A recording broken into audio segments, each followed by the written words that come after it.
சரியான நேரத்தில் சரியான கதை. நம்ம எல்லாரும் சின்ன வயசுலேருந்து ஏதோ ஒரு விதத்தில் இந்த பாலிடிக்ஸ்க்கு ஆளாயிருப்போம். நான் பேசுகிறது இந்த உலக அரசியல் கிடையாது. ஸ்கூலில் ஒரு பாலிடிக்ஸு, காலேஜில் ஒரு பாலிடிக்ஸு, கல்ச்சுரலில் ஒரு பாலிடிக்ஸு, ஸ்போர்ட்ஸில் ஒரு பாலிடிக்ஸு, இதெல்லாம் தாண்டி வேலைக்கு சேர்ந்தோம்னா ஆஃபீஸில் ஒரு பாலிடிக்ஸு. இங்கே நான் பாலிடிக்ஸ் அப்படின்னு சொல்கிறது என்ன அப்படின்னு பார்த்தீங்கன்னா, இந்த வதந்திகள், அதாவது ரூமர்ஸ். இந்த ரூமர்ஸ் எதனால் உருவாகுது அப்படின்னு பார்த்தீங்கன்னா, நம்மளை பற்றி 4 பேர் 4 விதமாக பேசுவான். நம்ம ஒரு 4 பேர்த்தை பற்றி ஏதாச்சும் ஒன்று பேசிகிட்டு இருப்போம். மொதல் விஷயம், நம்ம யார் பற்றியும் பேசக்கூடாது. நம்மளோட வேலையை வந்தோமா பார்த்தோமா போனோமான்னு இருக்கணும். 2வது விஷயம், நம்மளை பற்றி பேசுகிற இந்த வதந்திகளை எப்படி ஹேண்டில் பண்ணணும் அப்படின்னு பார்த்தீங்கன்னா, நம்ம தளபதி விஜயன் நான் சொன்ன மாதிரி உண்மைக்கு விளக்கம் கொடுத்தா அது தெளிவாகும்.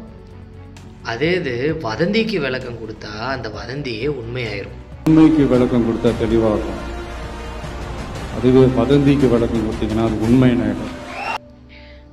அதாவது நான் என்ன சொல்ல வரேன் அப்படின்னா, ஒரு விஷயம் உண்மை இல்லைன்னு உங்களுக்கு தெரிஞ்சிச்சுன்னா அதை பற்றி எதுக்கு நீங்கள் எக்ஸ்பிளேஷன் கொடுத்து நான் நல்லவன் காட்டிக்கணும்?